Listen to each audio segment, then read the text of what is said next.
Bismillahirrahmanirrahim. Assalamualaikum warahmatullahi wabarakatuh. Waalaikumsalam warahmatullahi wabarakatuh. Alhamdulillahi rabbil alamin. Wassalatu wassalamu ala asyrafil anbiya wal mursalin wa ala alihi wa sahbihi ajma'in. Amma ba'd. Pertama-tamanya bersyukur kepada Allah Subhanahu wa taala kerana pada pagi ini dengan kesempatan dan rahmah yang diberikan oleh Allah Subhanahu wa taala dapat kita sama-sama menjayakan, mendengar satu program yang telah direncanakan, dirancang oleh pihak Masjid Sultan Idris Shah II, yakni Masjid Negeri Perak, dan program ini dinamakan Tausiah Imam Besar Masjid Sultan Idris Shah II, yakni Masjid Negeri Perak Darul Rizwan. Antara lain pengisian tausiah ini adalah bertujuan bagi Sahibu Fadilah Imam Besar menyampaikan amanat saranan kepada seluruh Muslim dan Muslimat, Muslimin dan Muslimat di negeri Perak, khususnya anak karya Masjid Sultan Idris Shah II, dalam apa juga bentuk pengamanahan, pengimarahan dan tanggungjawab yang perlu dilaksanakan sebagai seorang Muslim. Ianya juga adalah sebagai satu slot kuliah ataupun pengimarahan, terutama bila mana kita berada dalam waktu PKPB ini, terutamanya Masjid Negeri Perak yang berada dalam zon merah. Jadi mungkin perbincangan pada awal ini bagi siri yang pertama ini, saya dipahamkan oleh Sahibu Fadilah bahawa kita akan membicarakan berkaitan dengan pengimarahan masjid. Assalamualaikum Sahibu Fadilah, apa khabar pagi ini? Baik. Alhamdulillah. Apa khabar? Alhamdulillah baik dan syariah Imam Besar kita hari ini. Okey. Berkaitan dengan pengimarahan masjid ini, andai kita merujuk kepada apa yang telah dinukilkan oleh Allah Subhanahu Wa Taala dalam Al-Quranul Karim, A'udzubillahi minasyaitonirrajim. Innama ya'muru masajidallahi man amana billahi wal yawmil akhir wa aqama as-salah wa ata az-zakah wa lam yakhsha illa Allah fa'asa ulaika an yakunu minal muhtadin. Jadi peri penting amanah yang Allah perintahkan, yang Allah berikan kepada kita dalam melaksanakan pengimarahan ini jelas terkandung dalam ayat Al-Quran ini. Jadi saya berkatilah, boleh kita mulakan dengan merencanakan atau andai boleh diberikan apakah kedudukan masjid di dalam Islam yang telah diberi peranan kepada seluruh Muslim untuk kita laksanakan atau jayakan. Dari sudut sejarah, kita mengenali bahawa masjid ini adalah satu pusat intelektual, satu pusat tabik urus bagi masyarakat amnya dan khususnya bagi pentadbiran sesebuah negara. Jadi boleh Sahibu Fadilah memberikan sedikit interpretasi kedudukan masjid menurut perspektif Islam. Silakan. Bismillahirrahmanirrahim. Alhamdulillah Rabbil Alamin. Wassalatu wassalamu ala ashrafil anbiya wal mursalin Sayyidina Muhammadin wa ala alihi wa ashabihi ajma'in. Amma ba'd. Terima kasih kepada Ustaz Fakhruddin di atas sebagai moderator selaku ketua unit Imarah Masjid Negeri. Alhamdulillah kita dalam di Masjid Negeri ini kita dalam proses menaik taraf pengimarahan Jadi saya mengucapkan tahniahlah kepada unit Imarah Masjid Negeri yang telah merancang beberapa program dalam kita menepani suasana sekarang, khususnya dalam suasana pandemik ini. Kita dah beralih kepada kuliah-kuliah ataupun wacana ilmu dalam bentuk online secara maya. Jadi ini adalah salah satu program kita yang kita dah rancang, termasuklah ruang yang diberi kepada saya untuk kita mengisi salah satu slot dalam yang dipahamkan program laman ilmu kita ya. Jadi dalam laman ilmu ini salah satunya slot tausiah bersama Imam Besar. Jadi ruang ini insya-Allah saya cuba ambil untuk kita memberi penerangan kepada masyarakat berkaitan dengan isu-isu semasa, berkaitan dengan wacana pembangunan ummah ya. Jadi dalam konteks masjid, sudah tentulah kita bicara dalam konteks masjid ya, sebab kita berada dalam institusi masjid ya. Sebagai berbalik kepada persoalan Ustaz Fakhruddin tadi berkenaan dengan kedudukan masjid, sudah tentulah ya, masjid merupakan suatu syiar ya, merupakan suatu syiar dalam Islam, dan kita sebagai umat Islam sudah tentu mengikut sunnah Rasulullah untuk membina masjid. Jika kita lihat dari sudut sejarahnya ya, sejarah kita banyak kita dah ketahui sejarah bagaimana Rasulullah SAW daripada awal berhijrah daripada kota Mekah ke Madinah ya, yang di mana awalnya Rasulullah SAW membina masjid apabila sampai di kawasan yang bernama Quba ya. Quba ni lebih kurang 10 km lah sebelum sampai di Madinah. Jadi di situ Rasulullah apabila telah diusulkan oleh seorang sahabat bernama Ammar, tak silap saya ya, radhiyallahu anhu, beliau telah mengusulkan kepada Rasulullah untuk membuat satu tempat untuk berkumpul, untuk beribadah di situ. Jadi Rasulullah SAW telah bersetuju dan membina masjid yang pertama bersama dengan para sahabat. Jadi masjid ni merupakan satu syiar. Kalau kita lihat dalam sirah ini bahawa Rasulullah telah membina masjid dengan tujuan untuk membina peradaban manusia di situ ya, pembangunan manusia apabila sampai ke suatu tempat. Jadi bagi kita sunnah lah bila kita dalam satu qaryah kita ada satu masjid. Ini cukup baik untuk kita. Dan pembinaan ini sudah tentulah bukan dibina di atas hanya dalam bentuk fizikal, tetapi dalam bentuk spiritual, secara dalamannya. Sebab itu kalau kita lihat Allah SWT berfirman dalam surah At-Taubah juga tadi yang Ustaz Fakhruddin baca tadi ya, dalam ayat 108 ussisa 'ala taqwa, la masjidun ussisa 'ala taqwa ya, masjid yang dibina atas dasar takwa. Jadi masjid Quba inilah yang dibina atas dasar takwa, berbeza dengan masjid Dirar yang dibina oleh kaum munafiqin.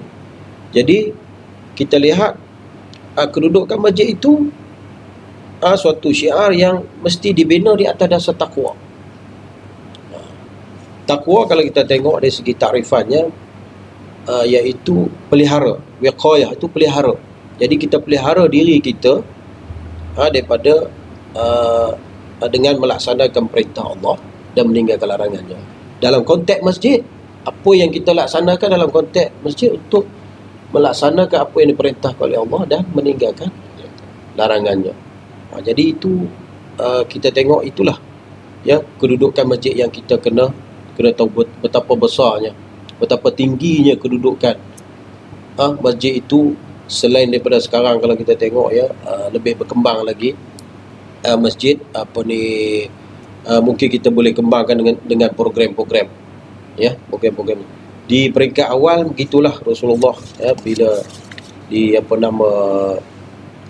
membina masjid itu dengan tempat berkumpulnya, tempat bersatu padunya untuk membina peradaban manusia, yang mana kita tahu Rasulullah telah berhijrah, telah bawa dakwah di Madinah dan akhirnya Madinah menjadi sebuah bandar yang hebat, ya, bandar yang maju dari segi human developmentnya, pembangunan manusianya, dan juga nizam dari segi peraturan kehidupan. Jadi itu sebagai mukadimah.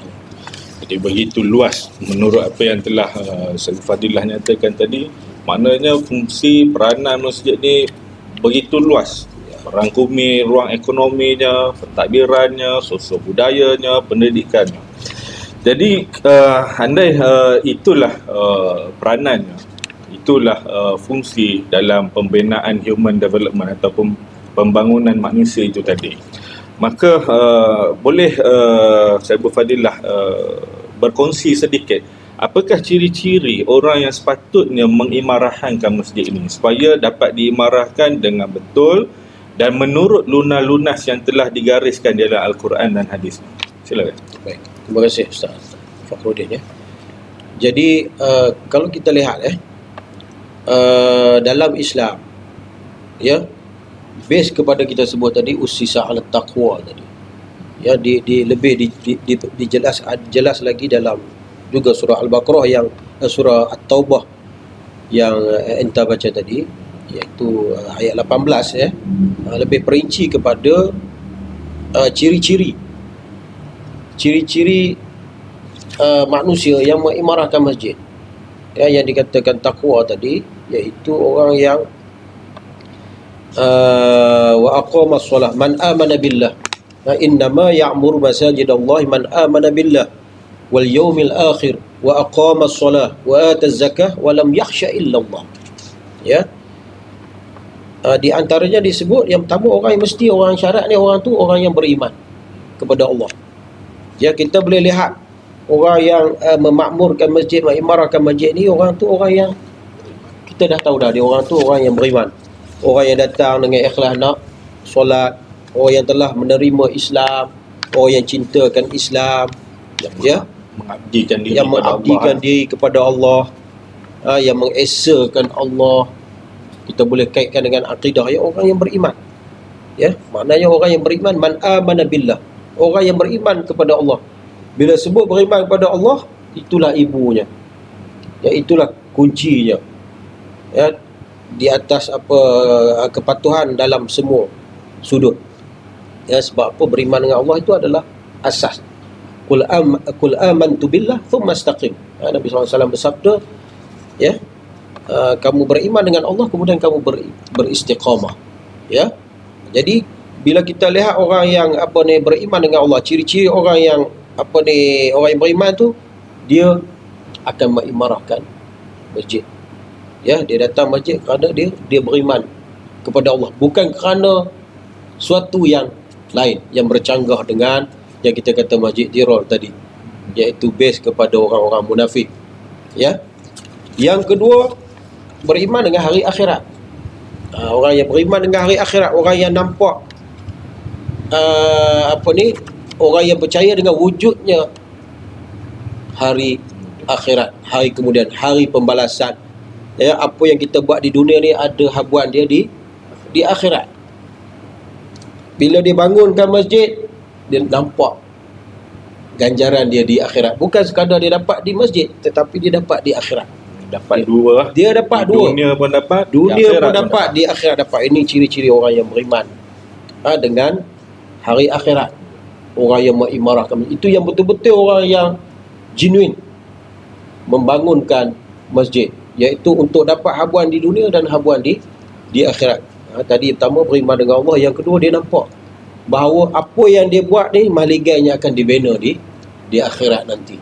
Itu orang yang beriman dengan hari akhirat. Kemudian wa aqamas solah, sudah tentulah tanda-tanda dia dengan orang yang itu mendirikan solat, kan. Jadi dia sentiasa jaga waktu, ya. Tambahkan macam kita kalau duduk dekat dengan masjid sangat, rugi kita tak datang ke masjid, duduk di keliling masjid, ya, kalau rumah yang berhampiran. Jadi kita yang dekat dengan korea masjid ni, datanglah ke masjid.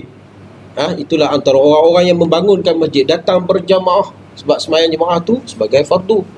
Wa aqimus solata wa atuz zakata warka'u ma'ar raki'in.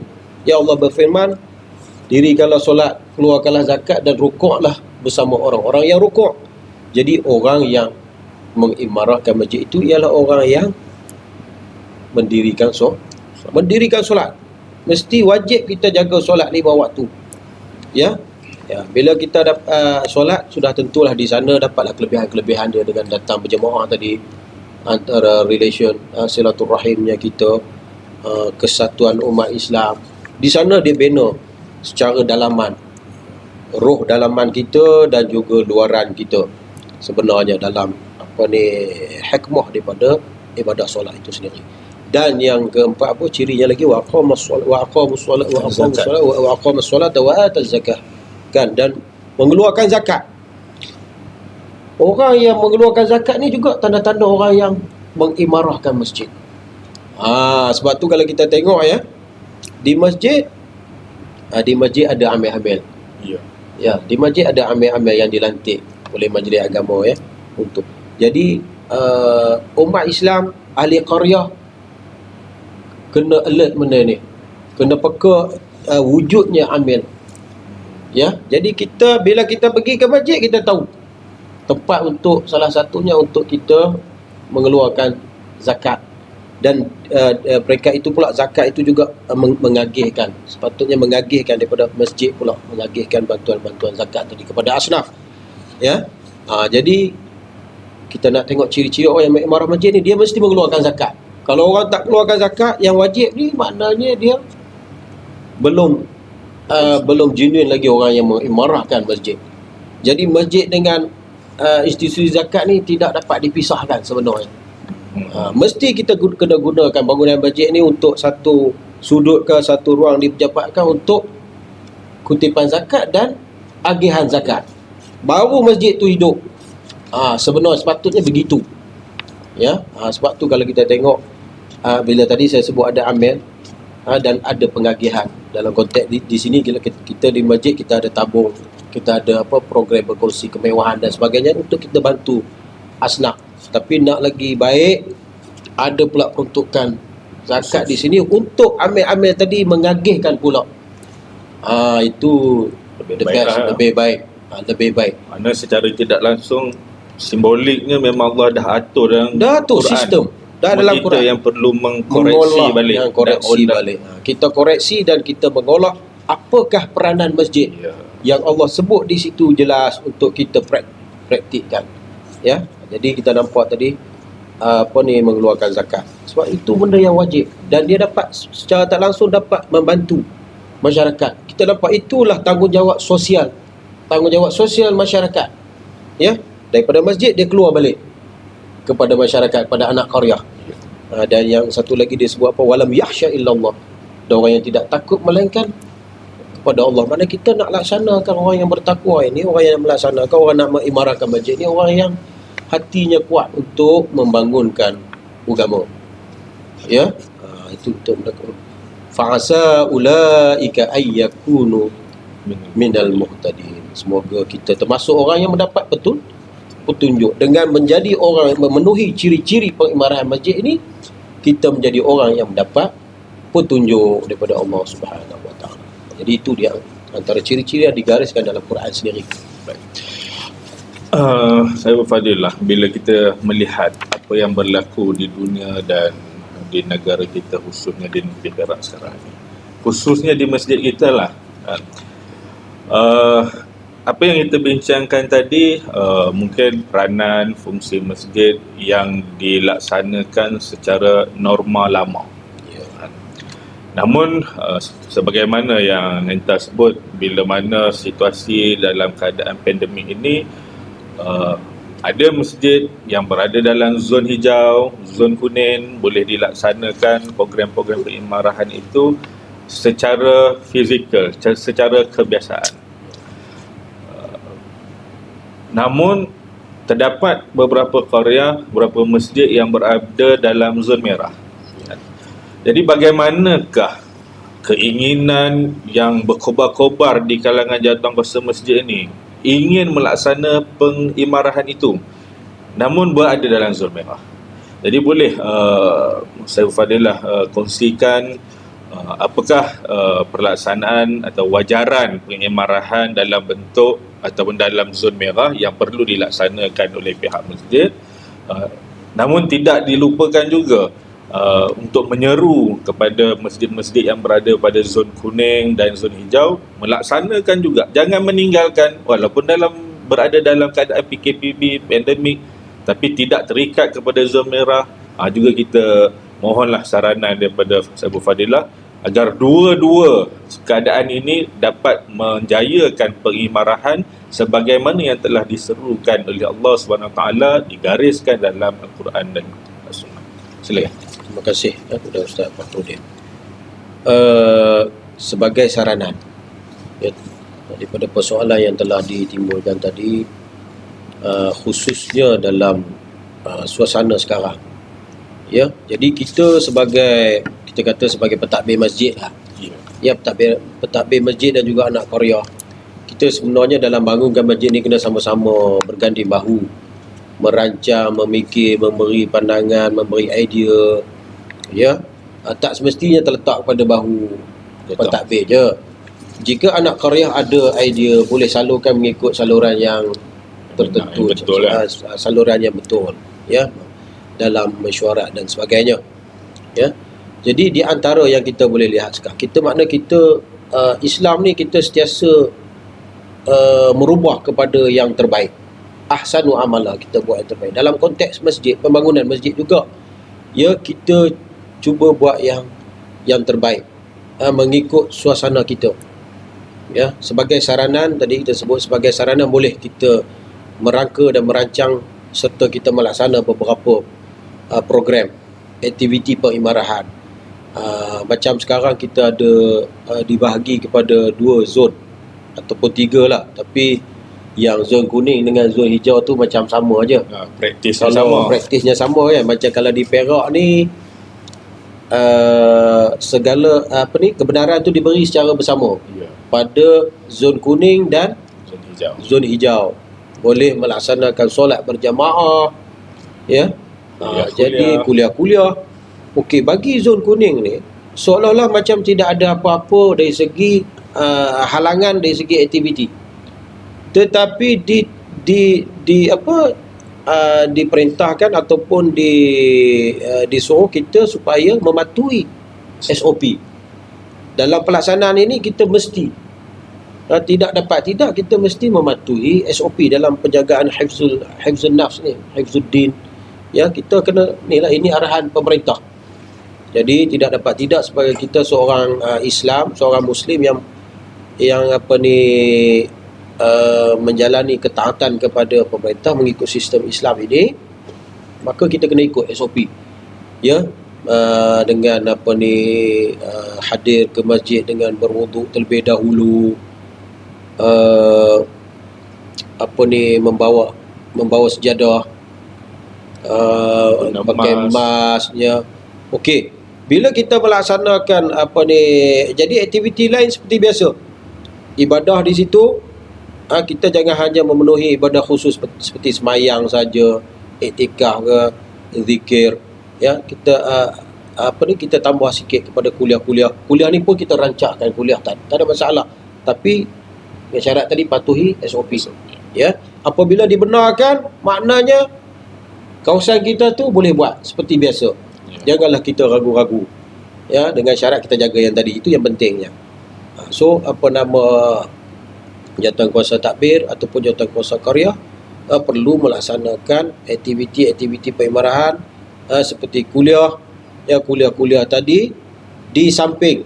Kalau kita kata yang lain tu, kita boleh buat aktiviti kemasyarakatan. Contohnya membuat mencari dana untuk membantu zon anak Qaryah yang lain pula, Qaryah yang berada dalam zon merah. Contohnya, sebab zon merah macam mana nak buat collection? Jemaah tinggal 6 orang kan. Jadi zon yang masih selamat ni, kita membantu ta'awun buat collection. Selain daripada yang kita kata ibadah khusus tadi ya, kita ada yang fardu kifayahnya. Ni yang fardu kifayah ni kadang kita terlepas pandang ya, untuk membantu anak Qaryah yang terkesan dan juga jiran-jiran kita dalam zon merah. Kadang-kadang sebelah aja pun. Kan? Inilah kita nak lihat di sinilah keprihatinan kita sesama umat Islam. Dalam satu tempat, dalam satu negeri, dalam satu daerah kadang-kadang macam mana kita nak bantu. Jadi dalam zon kuning ataupun zon hijau ini, dalam bab ibadah teruskan seperti biasa, tak payah nak ragu-ragu kata boleh pergi. Ada setengah dia dah jadi risau nak pergi. Jadi sebab tu masjid nampak kurang. Sebenarnya tak ada halangan, cuma hanya mematuhi je. Mematuhi ni sebenarnya mendidik kita, educate kita supaya kita berdisiplin.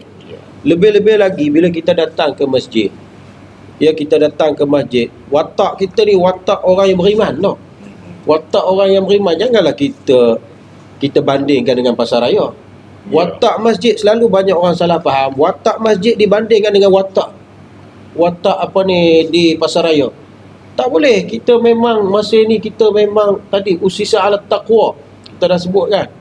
Orang yang beriman mestilah orang yang berdisiplin tinggi.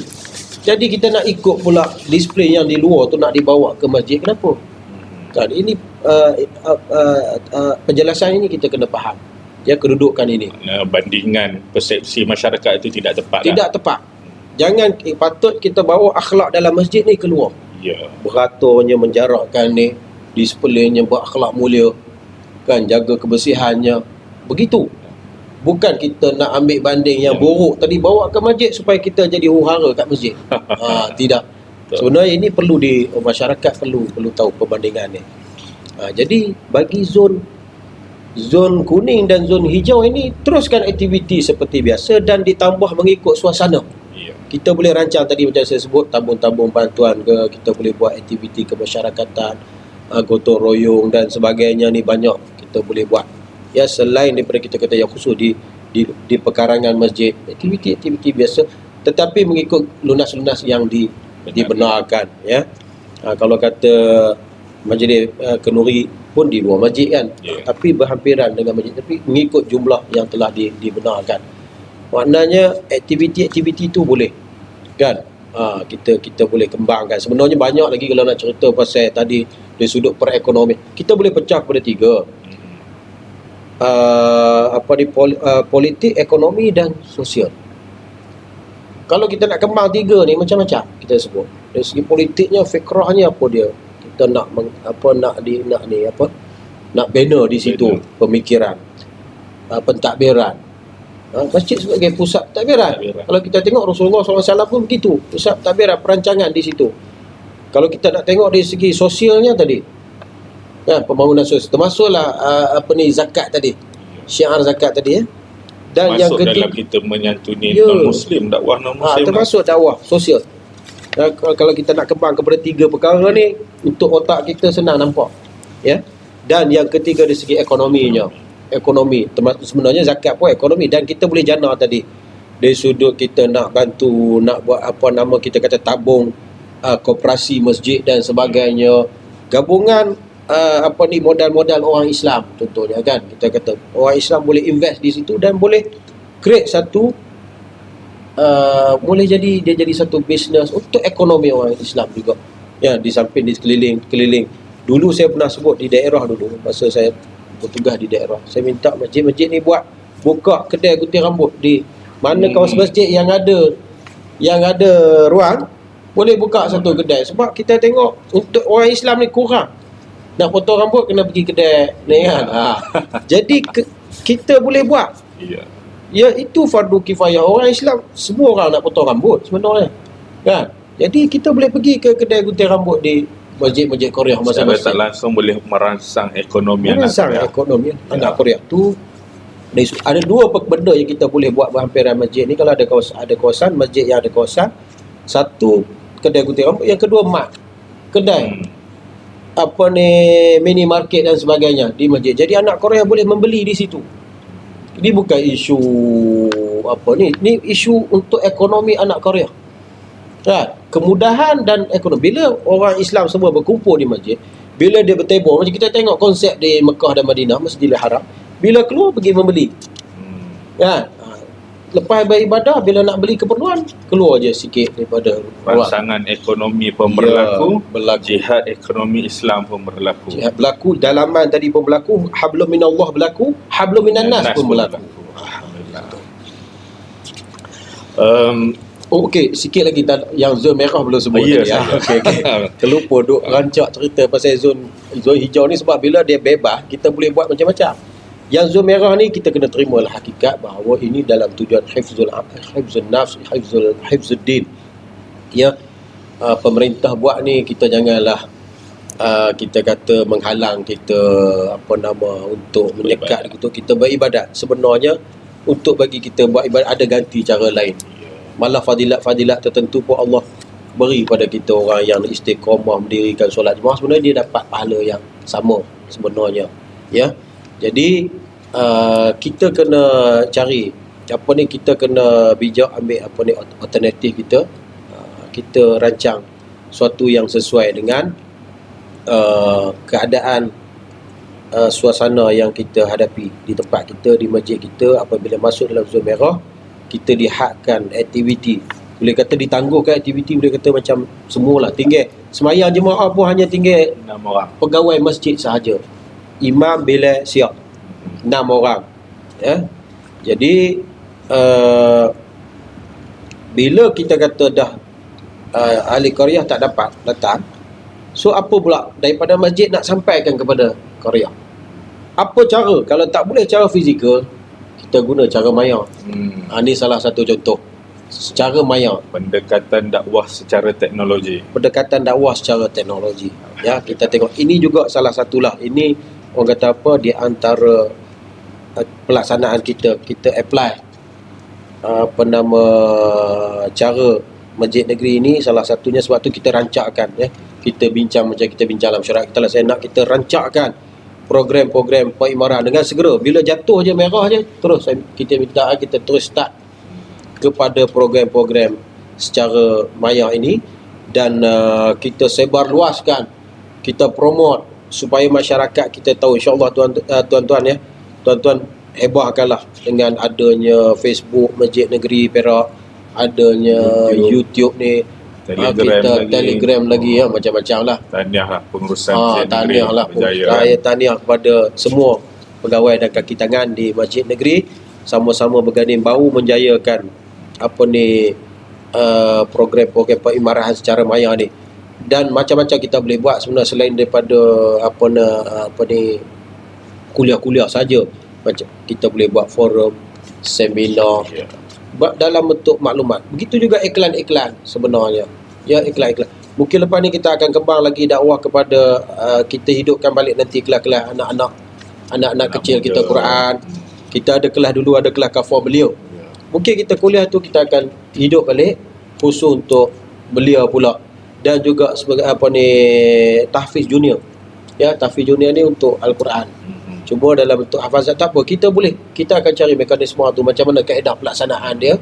Kita akan bincang nanti, kita akan bincang balik, mungkin lepas tu kita boleh laksanakan, asalkan kita boleh share dengan masyarakat, kita kongsi, masyarakat boleh dapat manfaat, kan? Sebab apa kita tengok sekarang pun, bila anak-anak kita bila dah kena balik duduk kat rumah ni, yang daripada sekolah, cuma sekolah rendah je saya tengok kurang sikit, tapi ada juga kerja-kerja sekolah kan. Yang sekolah menengah online, yang universiti pun online. Jadi itulah, Mak ayah pun terpaksa belajar online. mak ayah pun terpaksa lah nak bantu anak. Jadi bila tengok anak-anak ni belajar online, mak ayah pun belajar lah. Boleh online dengan masjid pula. Ya. Kan, jadi tak ketinggalan. Dulu kita boleh pergi ke masjid dapat dengar kuliah, lepas sembahyang kita dapat dengar kuliah. Ya, sekarang ni kita dengar kuliah dekat rumah. Yang berada dalam zon merah tak boleh nak keluar. Ya, ada beberapa tempat di negeri Perak ni dalam zon merah, beberapa masjid. Jadi layarilah kuliah-kuliah online ni. Kalau tak ada, tumpang dulu hak masjid negeri. Ya. Sudah semestinya. Kita promo sikit masjid negeri kan. Maknanya ambil mana yang kita boleh kongsi. Ya, InsyaAllah kami pun cuba untuk kita pun nak upgrade dari segi, sebab tu kuliah pun kita rancang. Kalau Ustaz Fakhruddin pun tahu, saya dah sebut, kita kita dah pecah kepada pembahagian-pembahagian dari segi apa subjek-subjek yang teras, Ya. supaya anak karya dapat manfaat ni. Dia nak bidang apa dia tengok.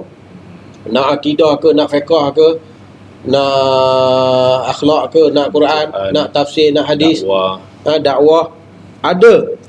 Boleh tengok jadual kita, Ya. jadual kuliah kita. Jadi dia boleh pilih jugalah kan dalam kesibukan dia nanti. Dia boleh pilih dia nak dia bidang apa. Dia boleh buka. Yang ni semua bidang-bidang yang asas kita kata kita tak tinggal. Yang asas sebagai fardu ain. Ya, sebab apa kita seorang Islam tak boleh tinggal lah. Yang fardu ain tu setiap individu. Ya, memang kita kena tahu, kita kena faham dalam Islam ni, itu tanggungjawab kita. Jadi itu contoh kita katalah, ni baru contoh dalam maya. Mungkin benda-benda lain lagi.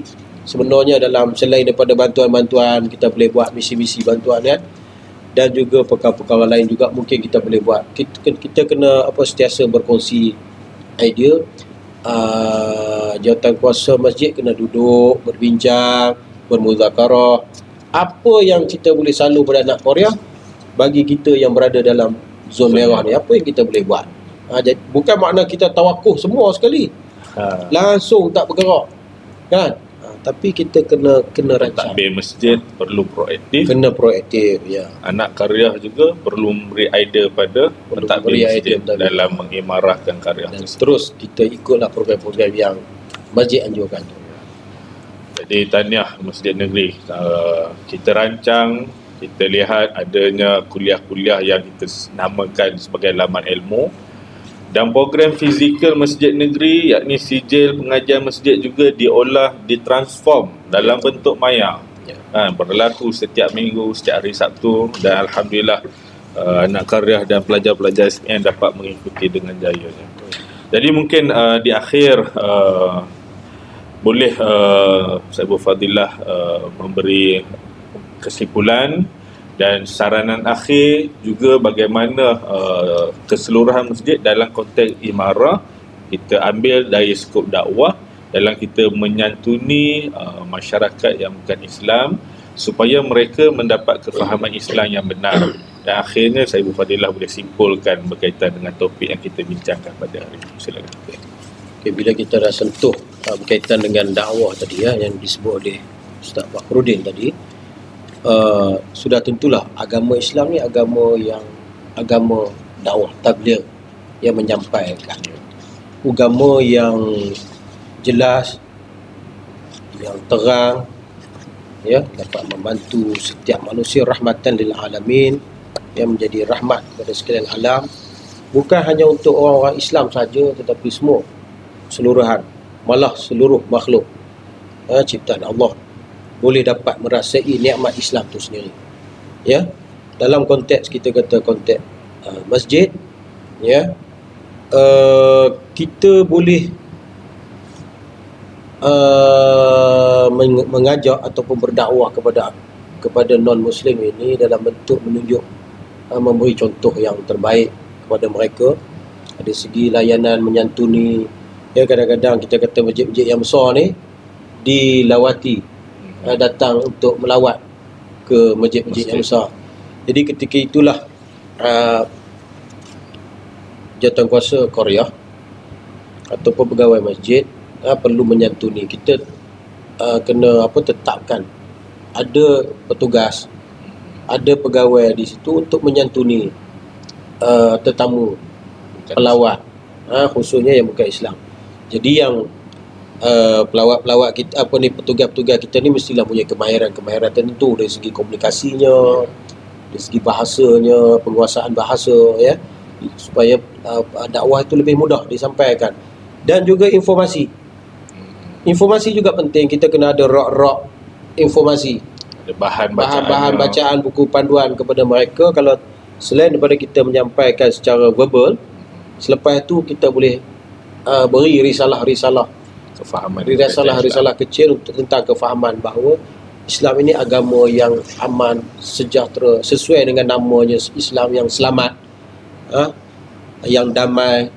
Jadi agama yang bertolak ansur. Jadi kita tahu keindahan, kecantikan Islam itu sendiri melalui watak-watak tadi dan juga maklumat Jadi orang akan dapat gambaran Islam yang sebenar. InsyaAllah dengan cara begini, ya, Islam itu nampak lebih baik dan akan timbul perasaan untuk mendekati Islam. Suka, akhirnya dijinakkan jadi mu'alaq, dijinakkan artinya terusnya menerima Islam secara berperingkat-peringkat, insyaAllah dia. Jadi kita kena tunjuk contoh dan masjid kena berperanan. Dalam masjid tadi boleh mengambil peranan itu ketika lawatan-lawatan tadi, ataupun kita pula keluar. Kita pernah di masjid ni pun kita ada dulu masa program buka puasa dengan non-Muslim, alhamdulillah ramai. Dalam masjid negeri, dalam jemput masjid negeri, masyarakat ya, luar ni jemput ada. mari tengok macam mana cara buka puasa, dan mereka mari sekali. Satu bentuk pendakwahan kontemporari lah ni. Dan sebelum tu kita jelaskan dulu kepada mereka apakah ibadah umat Islam puasa itu. Macam mana kita menahan diri sebenarnya, apa falsafahnya. Ramai yang berminat tengok, oh rupanya puasa macam ini. Kan? Semayang macam ni, daripada ambil wuduknya kita ada pegawai kita yang tunjuk daripada ambil wuduk, ya, sampailah kita solat. Kita tunjuk cara solat dan cara orang Islam puasa. 2 rukun sekali kita tunjuk. 2 fardu. 2 rukun Islam. Ya, dia orang boleh dapat di masjid. Mungkin kita boleh jelaskan ada pula di zakat, institusi zakat. Benda yang rukun ni sudah satu benda yang besar. Kalau benda yang besar tu dia memberi kesan yang besar pada jiwa mereka. Oh, inilah yang ditawarkan, yang yang diwajibkan dalam Islam ni, benda yang sangat penting. Dan benda ini memberi kesan kepada individu dan juga memberi kesan pada masyarakat. Ya, mana kita sebut tadi hablum minallah, hablum minan nas tadi, ya. Masyarakat dapat kesan. Jadi kalau kita dapat melaksanakan dengan sebaik-baiknya, dirancang dengan betul apa aktiviti yang kita boleh kembangkan lepas ini, insyaAllah kita kembangkan, kita hidupkan lagi. Ya, sebab sekarang ni kita tengah zon merah ni, kadang pemikiran kita tu ni sikit kan, tapi tak apa. Kita cuba rancang bila sampai waktu-waktu yang tertentu, ataupun kita kata ada lagi program yang kita sampaikan bantuan tadi. Bukan kita tidak pilih bantuan sebenarnya. Bukan kepada orang Islam, kita boleh ambil sumber am kita, turut bantu kepada non-Muslim juga. Ya. Ada yang pentadbir berfikir merencana luar kotak. Di luar kotak. Dan sebenarnya masa kita buat jamuan raya, kita open, bukan orang Islam je. Di masjid negeri ni kita buka kepada non-Muslim juga untuk sama-sama silaturahim. Ya. Di samping kita di samping kita kita pergi menyambut raya dengan jodah-jodah ni, kita buatlah pengisian. Ya, pengisian maknanya di situ dalam bentuk orang kata penuh Islamik kat situ. Ya, nampak harmoninya Islam tu. Jadi banyak benda-benda dakwah ni, dakwah kontemporari. Sebut tadi macam-macam kita boleh buat untuk kita menarik minat orang Islam. Jadi itulah di antara peranan-peranan masjid dalam dakwah yang kita boleh kita laksanakan. Okey, sudah sedikit. Baik. Jadi di akhirnya dapat disimpulkan bahawa pengimarahan masjid ini begitu luas, merangkumi semua aspek, perlu kepada pelaksanaan dan pendekatan semua pihak, terutamanya pentadbir masjid dan juga masyarakat ataupun anak karya dalam merencana dan menjayakan apa yang telah dirancang berkaitan dengan aktiviti pengimarahan masjid ini. Jadi saya berfadilah bagi pihak penganjur, jutaan terima kasih sebab dapat mengisi slot pada pagi ini dengan kesibukan tugas seharian dalam mentadbirkan rumah Allah ini, dapat juga memberi ruang masa pada kami untuk menjayakan slot laman ilmu dengan pengisian tausiah bersama Imam Besar Masjid Sultan Idris Shah II. Moga-moga apa yang direncanakan, buah fikiran yang dirancang oleh Imam Besar beserta kumpulannya, pasukan pengurusan, pejabat Masjid Sultan Idris Shah II dirahmati Allah dan diberi ganjaran sebaiknya, kerana ini seruan menyampaikan kepada seluruh masyarakat, bukan sahaja negeri Perak je dengar ni, di Malaysia, di dunia dengar mungkin kan. Jadi moga-moga ianya dirahmati Allah Subhanahu Wa Taala. Jadi kita tangguhkan Saya juga program mengambil ini. kesempatan mengucapkan terima kasih kepada khususnya unit Imarah kita lah. Ya, Ustaz terima kasih Fakhrudin sendirilah yang memberi mengetuai. peluang. Dan juga semualah apa ni, kita punya apa kata anggota kita, jawatankuasa kerja kita yang bekerja keras, khususnya dalam suasana menghadapi pandemik ini dalam zon merah pula lagi.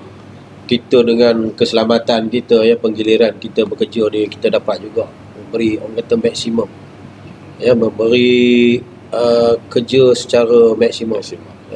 Jadi alhamdulillah lah, insya-Allah tahniah supaya kerja kita ni diberi ganjaran oleh Allah Subhanahu wa taala. Amin. Jadi sidang penonton dan pendengar kalian, teruskan ikuti, follow, like, share, tonton, dengar apa juga perencanaan, apa juga saranan, apa juga bentuk kuliah dengan pelbagai tema dan tajuk di Facebook Masjid Sultan Idris Shah 2. Boleh juga diikuti di YouTube Masjid Sultan Idris Shah 2 dan juga Telegram Masjid Sultan Idris Shah 2. Penonton pendengar boleh layari Facebook untuk melihat keseluruhan aktiviti program, baik secara fizikal, baik secara maya, dan juga boleh menyalurkan bantuan di akaun yang tertera di Facebook Masjid Sultan Idris Shah 2. Wallahu alam. Assalamualaikum warahmatullahi wabarakatuh. Waalaikumsalam warahmatullahi wabarakatuh.